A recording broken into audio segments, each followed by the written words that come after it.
A single white rose fell from trembling fingers onto polished marble as whispered words cut through the air. "Sir, you'll need to move to the back section."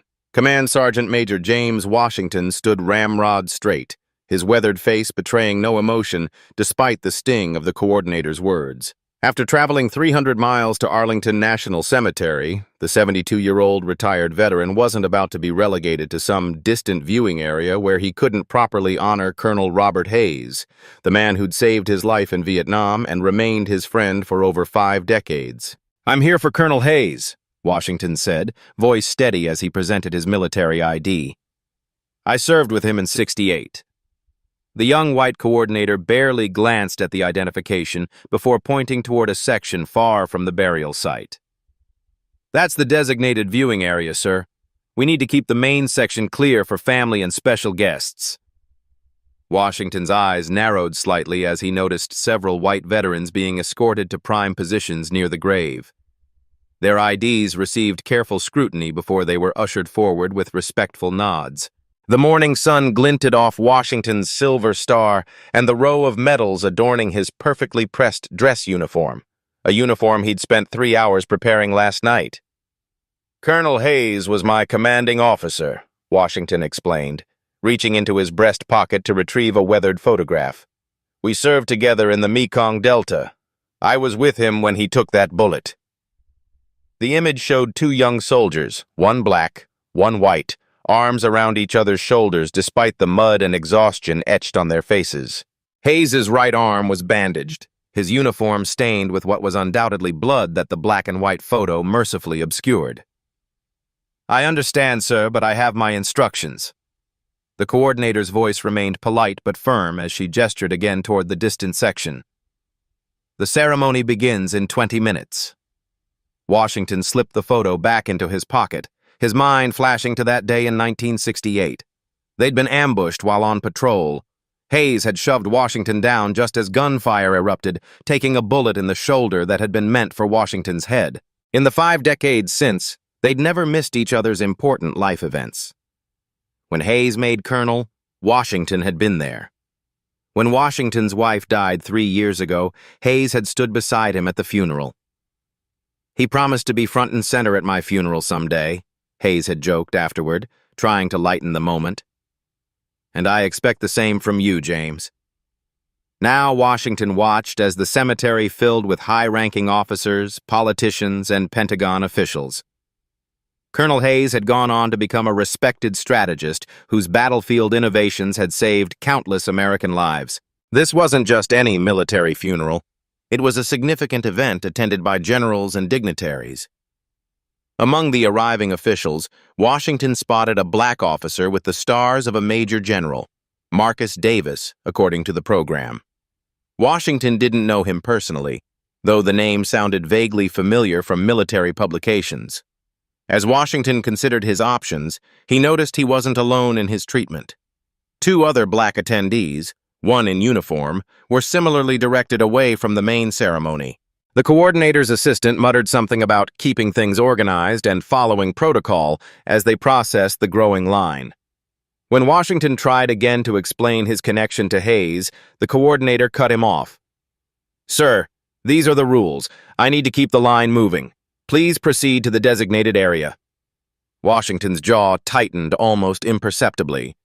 After 3 decades of military service and a lifetime of similar dismissals, would he accept this final slight at his brother-in-arms funeral?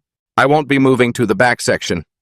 Washington's voice remained calm, each word measured and precise. "Colonel Hayes would have wanted me present for his final honors." The coordinator's smile faltered, professional courtesy giving way to visible annoyance. "Sir, we have protocols in place for a reason. There are distinguished guests and family members who need the close access." "I understand protocol better than most," Washington replied, adjusting his tie. "I also understand when it's being selectively applied." Whispers spread like ripples through nearby mourners as the coordinator beckoned to 2 military police officers standing nearby. Washington felt the familiar weight of his metal-heavy jacket against his shoulders, a burden he'd carried proudly for decades. The scent of fresh-cut cemetery grass brought back memories of too many military funerals, but never one where he'd been treated as an outsider. The MPs approached cautiously, their discomfort evident. Both were young, probably born years after Washington had retired from active duty. "Is there a problem here?" the taller MP asked, addressing the coordinator rather than Washington. "This gentleman refuses to move to the designated viewing area," she explained. "We need to maintain order for the ceremony." Washington calmly withdrew the photograph again, holding it where all three could see. "Colonel Hayes and I served together in Vietnam. He took a bullet meant for me. We remained friends for 53 years, and I promised to be here today." The MPs exchanged uncomfortable glances, their training on handling dignified veterans clearly conflicting with their current orders. "Sir, we understand your connection," the second MP said gently, "but we need to follow the established protocols for this ceremony." Washington stood straighter, his posture perfect after decades of military bearing. "Son, I've stood at attention for 30 years defending the right to be treated equally. I'm not moving to the back today." The coordinator's face flushed as several nearby mourners turned to watch the exchange. The MPs shifted uncomfortably, clearly reluctant to escalate the situation with a decorated veteran. Would these young MPs physically remove this Silver Star recipient from his friend's funeral? A murmur began spreading through the crowd as more attendees noticed the confrontation. Several white veterans in full dress uniform watched the exchange with growing interest, their expressions shifting from curiosity to concern as they registered Washington's medals and the situation unfolding. An elegant woman in her 70s, supported by a younger man who resembled her, looked over from where she was greeting guests near the burial site. From her position of honor and the somber dignity with which others approached her, Washington immediately recognized Elizabeth Hayes, Robert's widow. Her eyes narrowed as she spotted Washington, recognition dawning on her face.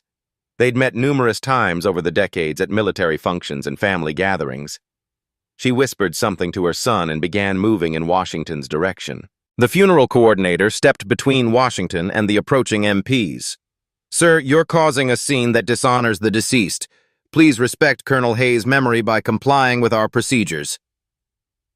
Washington calmly adjusted his Silver Star medal, the highest decoration on his chest. "I served with Colonel Hayes on 3 Pentagon policy committees. He would be the first to question why his guests are being separated this way." The coordinator's reply was cut short as she noticed Elizabeth Hayes approaching. She hurried to intercept the widow, speaking in hushed tones while gesturing toward the gathering crowd. Elizabeth's face hardened as she glanced between the coordinator and Washington, clearly trying to piece together what was happening. Her son gently guided her back toward the receiving line as more guests arrived, though she continued looking back toward Washington with evident confusion. Would anyone stand up for Washington as the ceremony was about to begin? Military band members took their positions, signaling the imminent start of the service.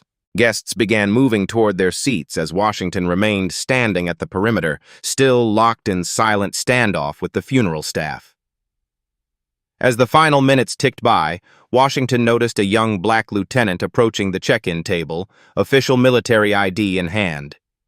Despite his crisp uniform and formal authorization, the young officer received the same treatment, a cursory glance at his credentials and directions toward the distant section.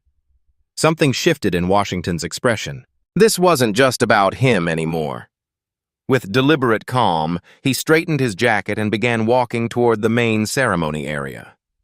The military band's somber notes filled the air, providing a dignified soundtrack to what was quickly becoming an undignified confrontation.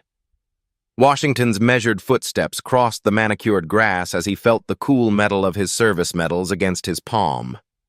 The MPs immediately moved to intercept him, creating a visible disturbance at what should have been a solemn occasion. Heads turned as Washington approached the main seating area, his bearing proud despite the public confrontation. "Sir, you need to return to the designated area," the taller MP said, his voice low but firm as he positioned himself in Washington's path. "You can arrest me if you must," Washington replied evenly, but you'll be arresting a man for wanting to say goodbye to the officer who took a bullet for him." From the VIP section, Major General Marcus Davis noticed the commotion. His conversation with a fellow officer trailed off as he observed the confrontation with narrowed eyes. After a moment's consideration, he excused himself and began making his way toward Washington and the MPs. Would Washington's dignity crumble under this public humiliation, or did he have an ace up his sleeve? The MPs hesitated, clearly uncomfortable with the prospect of forcibly removing a decorated veteran from a military funeral. The growing attention from high-ranking attendees only increased their discomfort. Major General Davis approached with measured steps, his expression carefully neutral. Washington immediately stood at perfect attention, a reflex ingrained through decades of service. The funeral coordinator hurried over, speaking before Davis could even address Washington. "General, we're following standard protocols for guest arrangement," she explained quickly. "We're trying to maintain order for the ceremony." Davis turned to Washington, his gaze falling to the impressive array of medals. "May I see your ID, Command Sergeant Major?" Washington produced his military ID without comment. Davis studied it carefully, his expression shifting almost imperceptibly as he read the name. "James Washington," Davis said, recognition evident in his voice. "You were behind that committee recommendation from '97, weren't you?" "Yes, sir," Washington replied simply. The coordinator interjected. "General Davis, the seating arrangements were approved by command. We're just following—" "Then consider this a field override effective immediately," Davis interrupted, his tone leaving no room for argument. He turned to Washington. "Command Sergeant Major, please join us in the front section. The family would want you there." What did General Davis know about Washington that had suddenly changed his demeanor? Washington sat ramrod straight in the front row of seats, separate from the main VIP section but with a clear view of the ceremony. Despite this partial victory, a complex mixture of emotions churned beneath his composed exterior. The weight of his medals felt suddenly heavy against his chest, the funeral oration becoming muffled as memories from the past 5 decades surfaced unbidden. He folded the program in his hands, creating small creases as he tightened his grip. This wasn't the first time he'd faced such treatment, not by a long shot. Similar slights had punctuated his 30-year military career, subtle redirections, explanations about protocol and procedure that somehow always ended with black service members and veterans in less prominent positions. What made today different was that he'd promised Hayes he would be there, front and center. "When my time comes," Hayes had said during their last visit, "I expect to see your ugly mug right up front, giving me one last proper salute." Now Hayes was gone, and Washington had nearly been denied the chance to keep that promise. Washington considered simply completing the ceremony and leaving without further incident. Why fight these battles at his age? He'd spent a lifetime pushing against these barriers, often at great personal cost. The military had changed significantly during his service, but clearly not enough. As the chaplain spoke about Colonel Hayes's distinguished service, Washington noticed several younger black service members watching him from their positions around the ceremony. A few wore expressions of quiet respect, having witnessed his stand against the coordinator. One young lieutenant, the same one who had been redirected earlier, gave him an almost imperceptible nod of acknowledgement. Washington straightened in his seat. This wasn't just about him, or even about Hayes. It was about every young service member who deserved better than what he had experienced throughout his career. His mind drifted back to 1997, when he had served on a special Pentagon diversity committee. As the most senior enlisted member, he had been tasked with compiling documentation on integration practices across military installations. The findings had been troubling. Persistent patterns of segregation at ceremonies, unofficial protocols that consistently placed black service members and veterans in less visible positions during public events. Washington had meticulously documented hundreds of incidents across dozens of bases. His report had recommended specific policy changes. Recommendation 23-7A had specifically addressed ceremonial integration, calling for standardized, non-discriminatory protocols for all military functions. The language had been precise, the documentation exhaustive. These recommendations would eliminate any possibility of intentional or unintentional segregation during military ceremonies, Washington had written in the executive summary. They would ensure that all service members are treated with equal dignity and respect during public functions. The report had received initial support from several progressive generals, but ultimately stalled after significant pushback from more traditional elements within the military hierarchy. "These are traditions, not discrimination," a senior officer had told him dismissively during the final review. "Know your place, Sergeant Major. Some things aren't meant to change overnight." The report had been shelved, its recommendations acknowledged, but never implemented. Washington had kept his own copy of every document, every piece of evidence, adding to the file throughout the remaining years of his service and even after retirement. It had become almost a ritual, documenting each slight, each instance of segregation, each protocol that maintained the old ways without explicitly acknowledging their purpose. As the honor guard folded the flag that had draped Hayes's coffin with ceremonial precision, Washington made a mental inventory of what he'd observed today. Black attendees systematically directed to segregated viewing areas.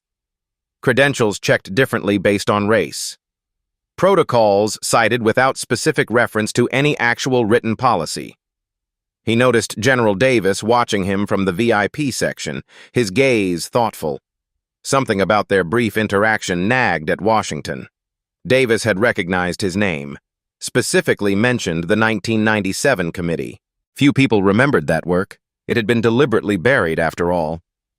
The folded flag was presented to Elizabeth Hayes with solemn dignity. Washington's heartbeat steadied as resolution formed in his mind.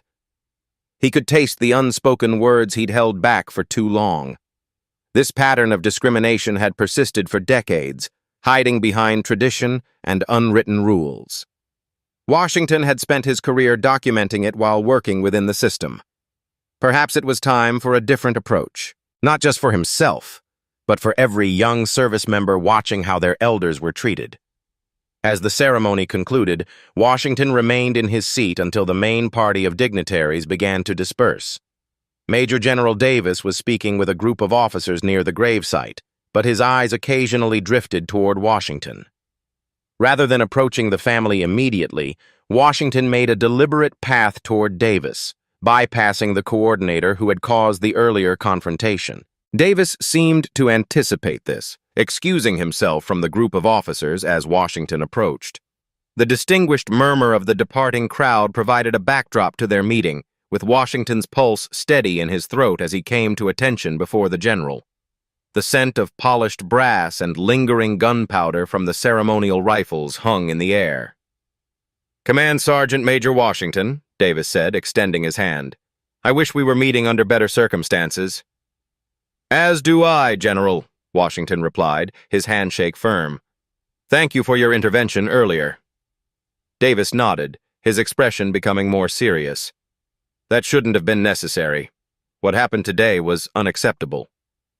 "And yet entirely predictable," Washington said, his voice low but clear. "I've documented 17 separate instances of segregation during today's ceremony alone." Davis raised an eyebrow. 17? Washington didn't hesitate. Different credential checks based on race. Separate seating areas not mentioned in the program. Staff directing black attendees away from family areas regardless of their connection to the deceased. Consistent use of protocol without reference to specific written policies. He paused. "All patterns I documented extensively during my service on the 1997 Ceremonial Integration Committee." Davis's expression shifted from professional courtesy to genuine concern. "You were the principal architect of those recommendations, weren't you? The ones that were approved but never implemented." "Yes, sir," Washington confirmed. Recommendation 23-7A specifically addressed segregation at military ceremonies. It was approved by the committee but buried in implementation. Washington reached inside his jacket and withdrew a small, worn leather notebook. "This is just one of many. I've been documenting these incidents for decades." Davis accepted the notebook, flipping through pages of meticulous notes, dates, locations, and descriptions of incidents spanning years. Washington reached into his other pocket and produced a small envelope containing photographs.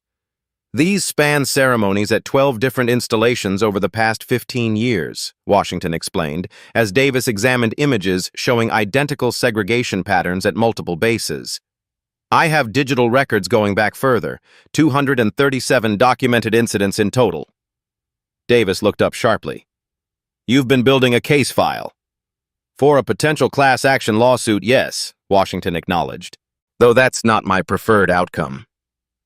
Davis studied the evidence with increasing concern, asking pointed questions about specific commanding officers and installations mentioned in the documentation. Washington answered each question with precise details that revealed the depth of his research.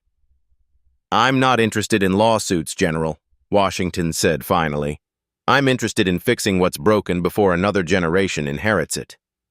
Davis returned the notebook and photos, his decision visibly forming. Walk with me, Command Sergeant Major. Together, they approached the funeral coordinator and the base commander, who were overseeing the final arrangements as guests departed. The coordinator stiffened upon seeing Washington approaching with General Davis. Ma'am, Davis began, I'd like to discuss the seating protocols employed today. Of course, General, she replied, her professionalism masking any discomfort. We followed standard protocol per base tradition for distinguished service ceremonies. Could you direct me to the written policy outlining these protocols? Davis asked. The coordinator hesitated. They're part of our established procedures, sir. They've been in place for years. Washington stepped forward. Section 29 of Military Funeral Protocol specifically prohibits segregation of any kind at military ceremonies. It states that all honored guests shall be afforded equal dignity and accommodation regardless of race, gender, or background. The base commander, a colonel who had been observing from nearby, joined the conversation. General Davis, Command Sergeant Major Washington, I assure you there was no segregation intended in our arrangements. We simply organize seating to ensure proper ceremony flow. Then perhaps you can explain, Washington continued calmly, why every black attendee was directed to sections E and F, regardless of their connection to Colonel Hayes or their military rank. The commander's eyes narrowed. That's a serious accusation, Command Sergeant Major.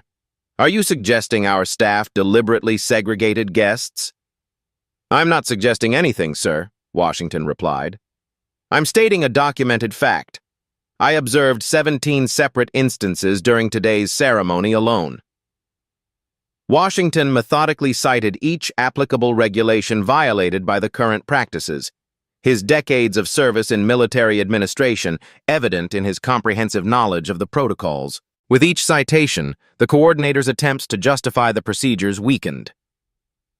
These are simply misunderstandings of our intentions, the base commander insisted, his defensive tone growing more pronounced. Washington reached into his jacket pocket and removed his silver star, placing it deliberately on the small table beside them. The symbolic gesture silenced everyone present. This medal was for valor under fire, Washington said quietly. Today I'm showing you what moral courage looks like. He looked directly at the commander. I didn't fight for a country where back of the bus still exists. The silence that followed was broken by General Davis. Colonel, I've been tasked by the Secretary of Defense with reviewing integration practices across all installations. Command Sergeant Major Washington's documentation provides compelling evidence of a pattern that extends beyond today's incident. The commander's expression shifted from defensive to concerned, as he realized the situation had escalated beyond a single complaint about a funeral arrangement. This isn't just about today, Davis continued. There are currently 3 congressional inquiries into military segregation practices underway.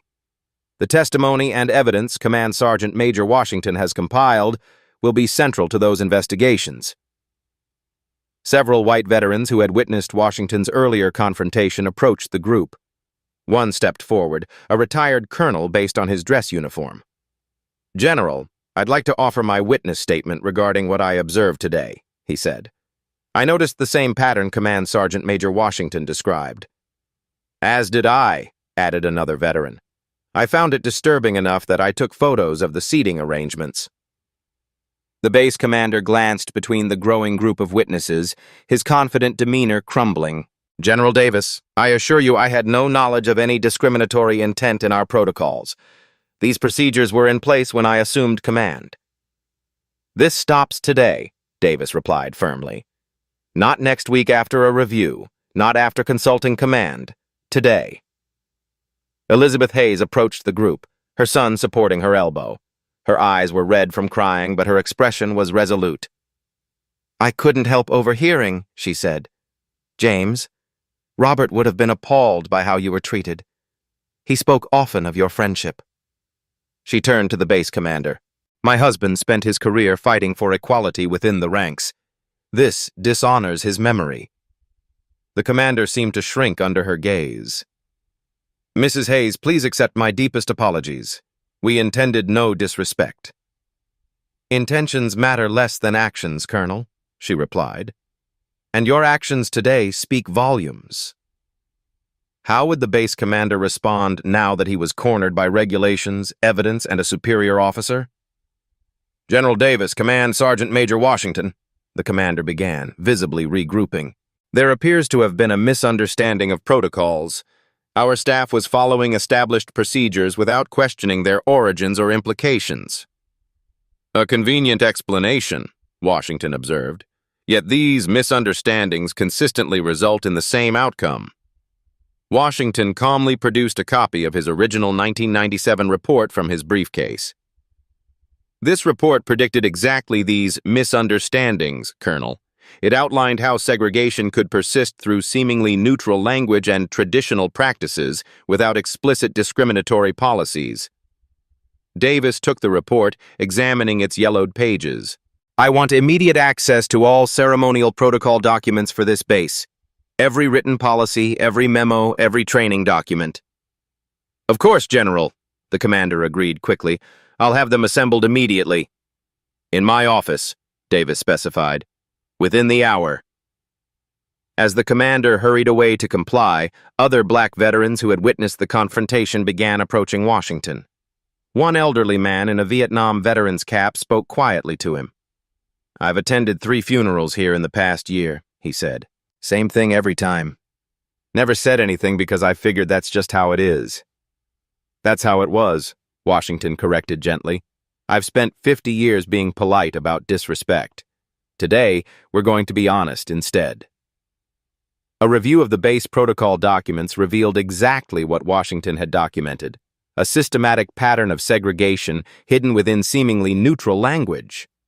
Procedures for efficient crowd management and dignitary accommodation contained subtle directives that consistently resulted in racial separation without explicitly mentioning race. As the evidence mounted, base personnel gathered, watching the power dynamic shift in real time. Junior officers exchanged glances as decades of unquestioned tradition were suddenly exposed to scrutiny.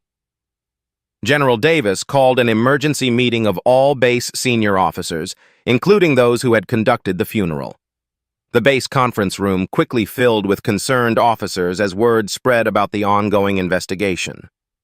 Chairs shuffled as commanders assembled, watching with evident tension as Washington arranged his evidence folders on the conference table. "Gentlemen, ladies," Davis began once all were seated. "What I've discovered today represents a significant failure of leadership at multiple levels." The funeral coordinator, seated near the base commander, attempted to speak. "General, if I may explain our procedures—" "The procedures speak for themselves," Davis interrupted, holding up the protocol manual. "What we have here is segregation hiding behind bureaucratic language. There is no justification for this."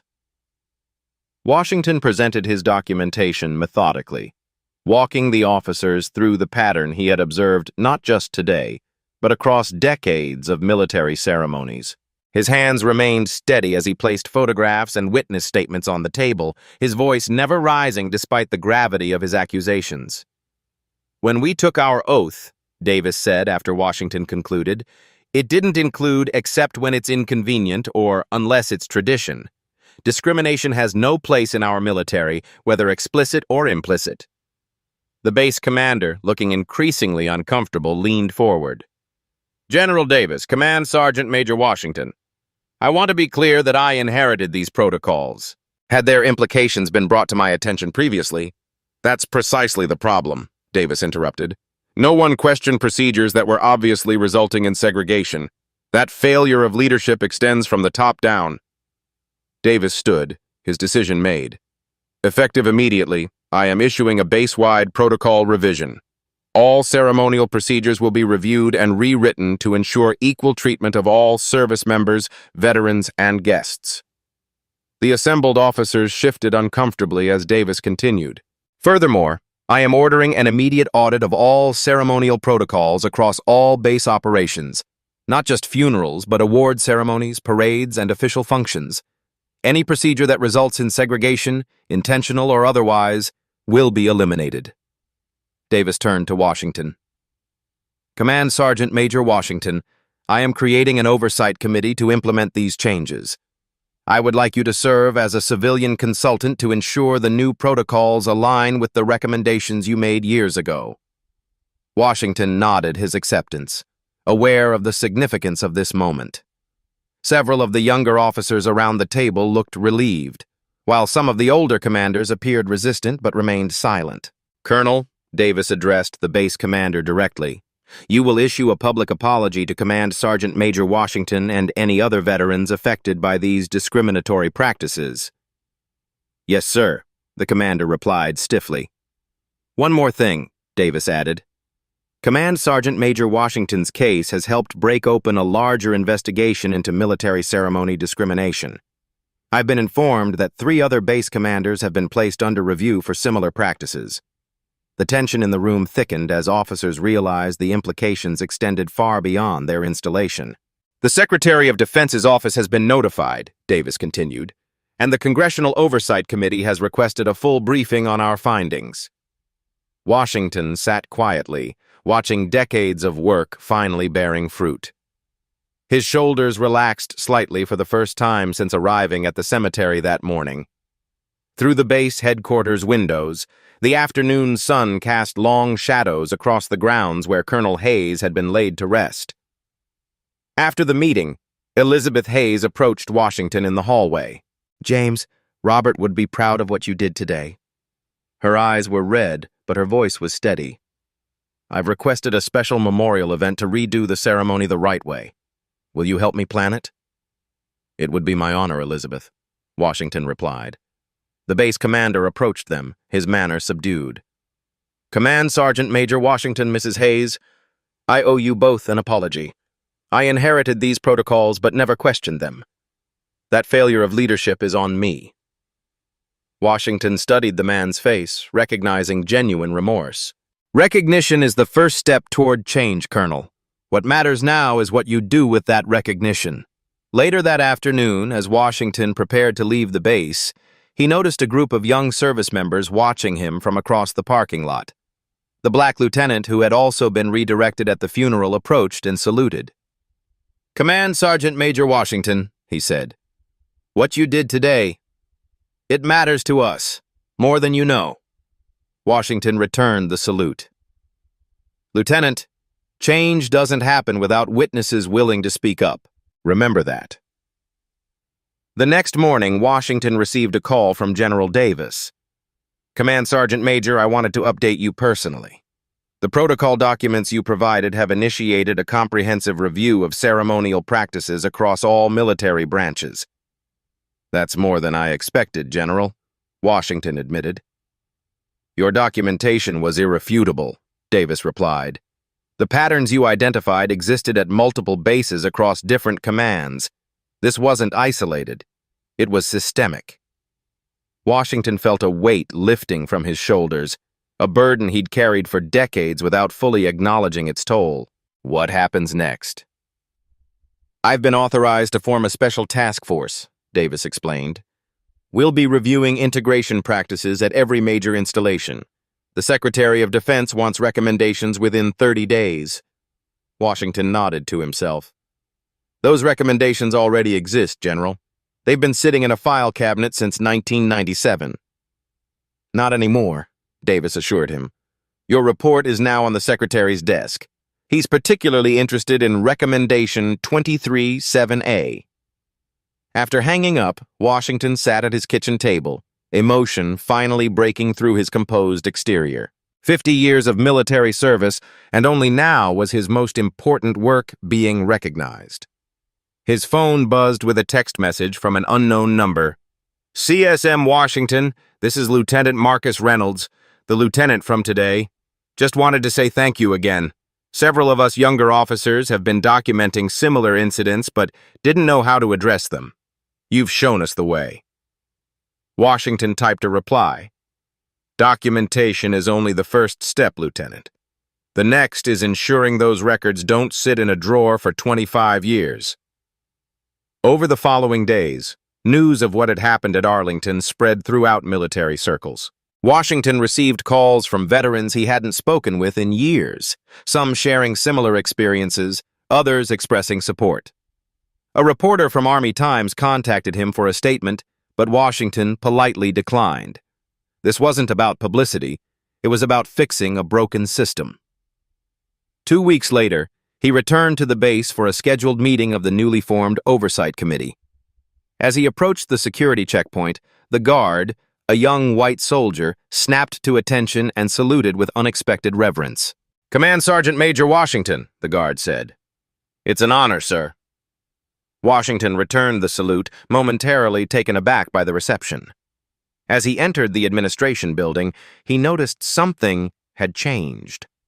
The atmosphere was different. Officers and enlisted personnel alike greeted him with a respect that went beyond military courtesy.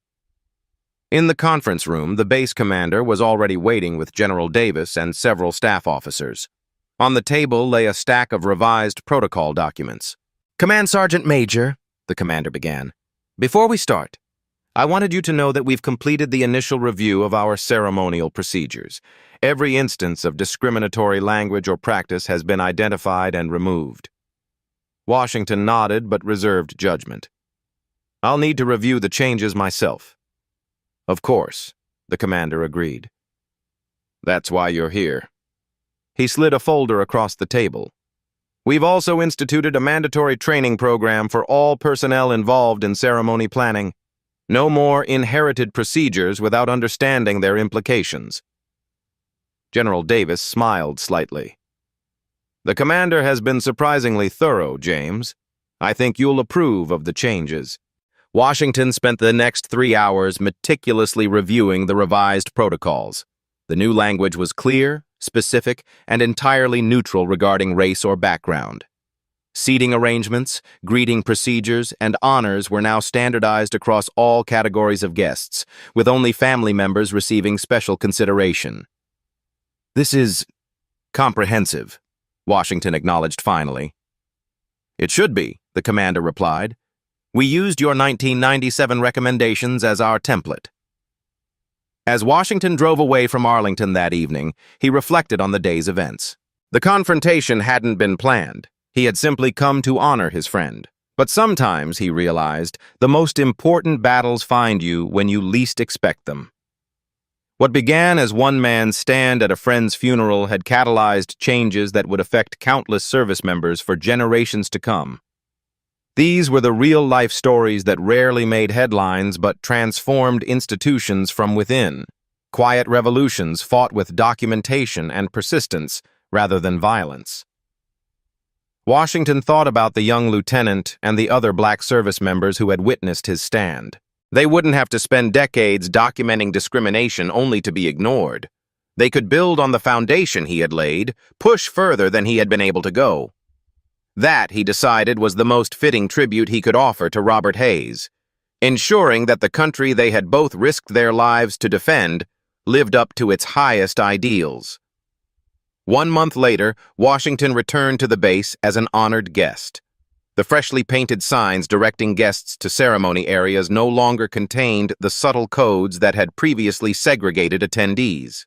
He watched with satisfaction as another military funeral proceeded, this one with fully integrated seating and no separation by race. The young black lieutenant from the Hayes funeral, now part of the protocol implementation team, greeted Washington at the gate. Command Sergeant Major, Your recommendations have changed everything. We've completely rewritten the guidelines. Washington's hand remained steady as he signed the new protocol document later that day. These changes should have happened decades ago, he remarked. But I'm grateful they're happening now. General Davis had promoted the lieutenant, citing his moral courage in supporting necessary change. The base commander, initially resistant, had become an unexpected ally in implementing the new protocols. After facing his own blind spots, he'd committed to becoming part of the solution. I never questioned why things were done a certain way, he admitted to Washington during the implementation review. That stops now. Washington had donated his decades of documentation to the military archives, ensuring the history of these practices would not be forgotten. Those who don't study history are doomed to repeat it, he told the archivist. Make sure this remains accessible. Elizabeth Hayes hosted the promised memorial event for her husband, with Washington in the place of honor beside her. Robert believed in equality in life and in death, she told the assembled guests. Today we honor his memory by ensuring everyone is treated with the same dignity. As Washington prepared to leave the base for the final time, he met with a group of young enlisted personnel who had requested his perspective. Among them were service members of all backgrounds, eager to hear from someone who had witnessed so much change over his lifetime. Your uniform deserves respect, he told them. Never let anyone convince you that you deserve less of it. One young soldier asked what kept him fighting for change over so many years. Dignity isn't requested or granted, Washington replied after a thoughtful pause. It's protected by those who recognize injustice. The impact of Washington's stand extended far beyond Arlington.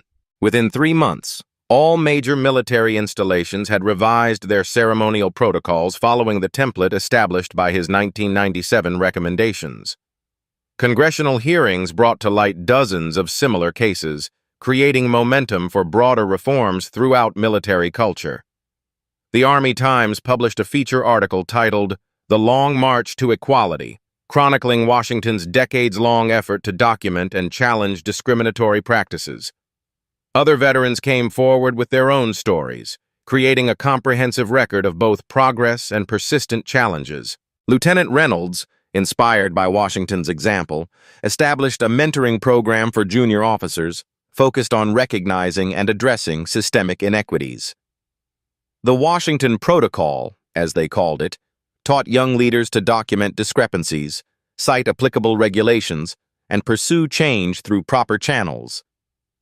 The military academy at West Point incorporated Washington's case into their leadership curriculum, using it to illustrate how seemingly neutral procedures could perpetuate discrimination and how individual moral courage could catalyze institutional change. Cadets studied the specific language of the original protocols, learning to recognize coded bias in administrative systems. Washington found himself in demand as a speaker at various military functions and veterans events. Though uncomfortable with the attention, he recognized the importance of sharing his experience. This isn't just a black story, he would tell audiences. It's an American story about living up to our professed values. During one such event, an elderly white veteran approached Washington afterward, tears in his eyes. I was at Arlington that day, he said. I saw what happened but didn't speak up. I've regretted that silence ever since. Thank you for having the courage I lacked. 6 months after Colonel Hayes's funeral, Washington received a letter from the Secretary of Defense, personally thanking him for his persistence and enclosing a copy of the new military-wide ceremonial integration directive, formally titled Protocol 23-7A, in recognition of his original recommendation. When interviewed about these developments by a military publication, Washington deflected personal credit. This was never about me, he insisted. It was about ensuring that every person who wears the uniform receives the dignity they've earned, in life and in death. The most meaningful validation came in small moments, witnessing integrated ceremonies where everyone was treated with equal respect, hearing from young service members about the difference they experienced, seeing Elizabeth Hayes smile as she told him, Robert would be so proud of what you've accomplished in his name." On the anniversary of Hayes's death, Washington visited his friend's grave at Arlington. He placed a single white rose on the headstone, a mirror of the one he had dropped when first confronted by the coordinator a year earlier. The symmetry wasn't lost on him. "We did it, old friend," Washington said quietly. "One last mission complete." As he stood to leave, he noticed a young black cadet visiting a nearby grave. The young man straightened and saluted Washington, clearly recognizing him. Washington returned the salute with precision, then approached. "Sir," the cadet said with evident admiration, "they taught us about you at the academy last semester." Washington smiled slightly. "And what lesson did they teach?" "That real courage isn't just what you do in combat," the cadet replied. "It's what you do when no one's shooting at you but the system itself is against you." Washington nodded, satisfied. "That's a good lesson, cadet. Make sure you remember it when it's your turn to lead." The ripple effects of Washington's stand continued to spread in unexpected ways. During a Veterans Day ceremony the following November, Washington was surprised to find himself seated beside a retired general who had been one of the main opponents of his 1997 recommendations. "I owe you an apology, Command Sergeant Major," the general said, his voice low as they waited for the ceremony to begin. 25 years ago, I told you some things weren't meant to change overnight. I was wrong." Washington studied the man's face, searching for sincerity. "What changed your mind, General?" "I watched what happened after Arlington," he replied. "Saw how quickly things improved once someone had the courage to force the issue. Made me wonder what else I've been wrong about." It was a small victory, but perhaps the most meaningful, changing the mind of someone who had once been an obstacle to progress. Washington had learned over his long career that institutional change happened person by person, conscience by conscience. In retirement communities across the country, similar conversations were taking place as veterans of Washington's generation reflected on the changes they'd witnessed and the roles they had played, or failed to play, in advancing equality. These quiet personal reckonings were perhaps as important as the policy changes themselves. Washington's story became a touchstone in discussions about military culture and institutional racism. Young officers cited his example during debates about other persistent inequities. His methodical approach to documentation became a template for addressing various forms of discrimination throughout the armed forces. Elizabeth Hayes established an annual award in her husband's name, recognizing service members who demonstrated exceptional commitment to equality and inclusion. Washington served on the selection committee, helping to identify individuals who were carrying forward the work he had begun. During the third year of the award ceremony, Washington met a young female sergeant who had documented gender discrimination in combat training assignments. Using Washington's methodology, she had compiled evidence, cited regulations, and pursued change through proper channels. "Your story showed me how to fight effectively," she told him. "Not with anger, but with facts and persistence." Washington smiled, recognizing something of himself in her determined expression. "The next generation always builds on the work of those who came before," he said. "That's how progress happens." As Washington entered his late 70s, he began compiling his experiences into a memoir titled The Long Watch: One Soldier's Fight for Equality in the Ranks. The book chronicled not just his confrontation at Arlington, but the dozens of smaller stands he had taken throughout his career. "These are not just my stories," he wrote in the introduction.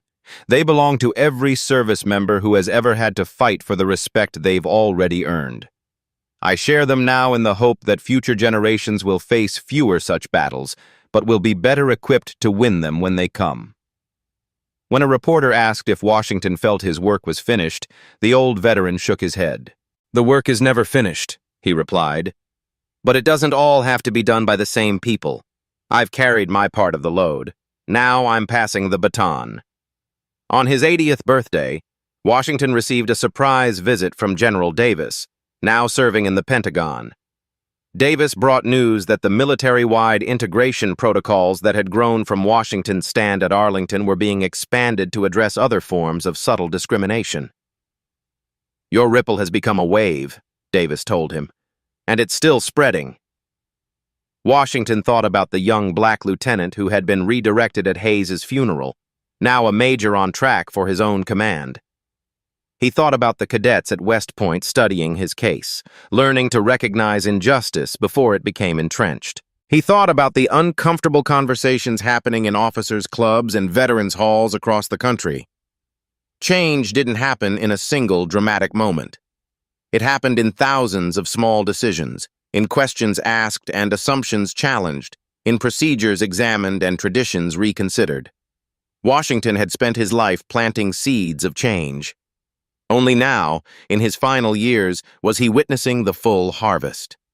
As he drove away from Arlington for what he knew might be the last time, Washington reflected on the unexpected journey that had begun with a simple desire to honor his friend. Sometimes, the most important battles weren't fought on foreign soil, but on home ground, in quiet moments of personal courage. Sometimes the most significant changes came not from dramatic confrontations, but from meticulous documentation and unwavering persistence. These were the touching stories that rarely made headlines, but transformed institutions from within. Real-life stories of quiet revolution fought with dignity and determination rather than violence. These black stories of persistence and principle formed an essential thread in the larger American tapestry, too often overlooked until someone like Washington refused to be silent any longer. For every story like Washington's that comes to light, countless others remain untold. Have you witnessed someone standing up against systemic discrimination? Share your experience in the comments below. If you're a veteran with similar experiences, positive or negative, your perspective matters. The conversation about institutional change begins with honest accounts from those who've lived through it. Share this video to spark important conversations about how small acts of courage can create lasting change. Subscribe to Beat Stories for more stories of everyday heroes creating extraordinary transformations in their communities. What everyday injustice will you refuse to accept tomorrow? This isn't the end of the story. It's the beginning of what happens when truth meets visibility. At Beat Stories, we believe exposure is the first step to transformation. Subscribe and stay tuned, because the next story might be yours.